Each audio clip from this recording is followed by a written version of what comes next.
تراویح میں قراءت کی کوئی حد متعین نہیں ہے۔ الحمدللہ والصلاة والسلام علی رسول اللہ۔ سوال کیا گیا ہے کیا نماز تراویح میں قراءت کرنے کی کوئی حد متعین ہے جس کے بغیر چارہ کار نہیں؟ الجواب بعون الوہاب، نماز تراویح میں قراءت کرنے کی کوئی حد متعین نہیں جو ضروری ہو۔ صرف اتنا ہے کہ نماز جتنی لمبی کی جائے اتنا ہی اچھا اور افضل ہے، لیکن اتنی لمبی نہ ہو کہ مقتدیوں کے لیے مشقت کا باعث ہو۔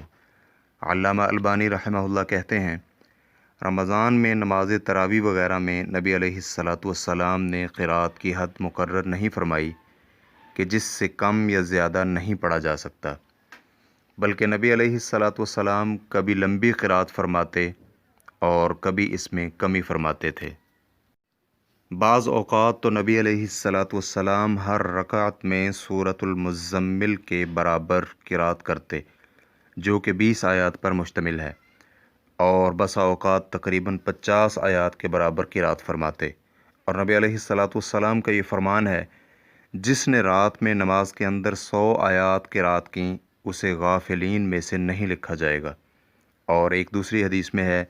جس نے رات کی نماز میں 200 آیات قراءت کیں اسے مخلص اور قانتین میں لکھ لیا جاتا ہے۔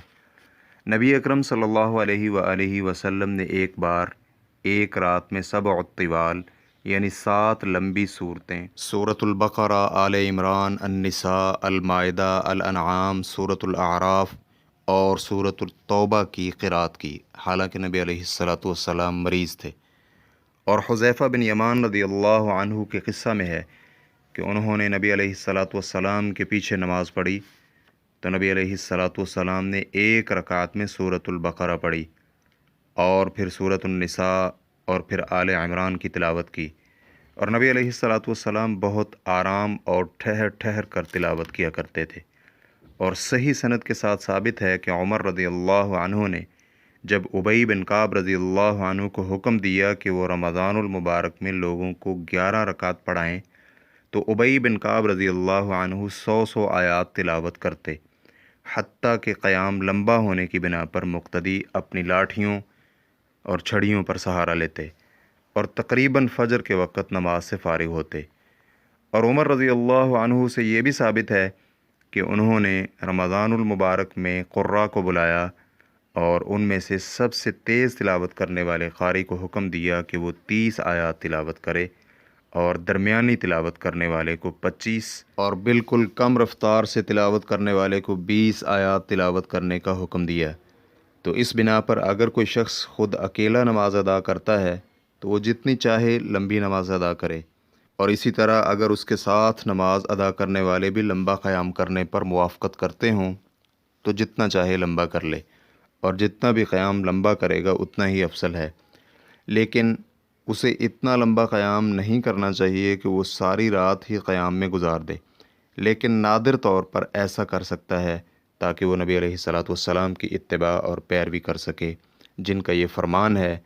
اور سب سے بہترین طریقہ محمد صلی اللہ علیہ وآلہ وسلم کا طریقہ ہے۔ لیکن اگر وہ امام ہو اور دوسرے لوگوں کی امامت کروا رہا ہو تو اسے نماز اتنی لمبی کرنی چاہیے جو باقی لوگوں کے لیے مشقت کا باعث نہ ہو، کیونکہ رسول اللہ صلی اللہ علیہ وآلہ وسلم کا فرمان ہے تم میں سے جب کوئی لوگوں کی امامت کروا رہا ہو تو وہ نماز کو ہلکا کر کے ادا کرے، کیونکہ ان میں چھوٹا بھی ہے اور بڑا بھی، اور ان میں کمزور بھی ہیں اور مریض بھی اور ضرورت مند بھی، اور جب وہ اکیلا قیام کرے تو جتنا چاہے لمبا کر لے۔ ماخوذ از رسالۃ قیام رمضان۔ مزید تفصیلات کے لیے آپ سوال نمبر 66504 کے جوابات کا مطالعہ کر سکتے ہیں۔ واللہ تعالی اعلم۔ اسلام کیو اے ریکارڈنگز مؤسسۃ الشیخ صالح المنجد، المملکۃ العربیۃ السعودیہ، فتویٰ نمبر 43738۔ والسلام علیکم ورحمۃ اللہ وبرکاتہ۔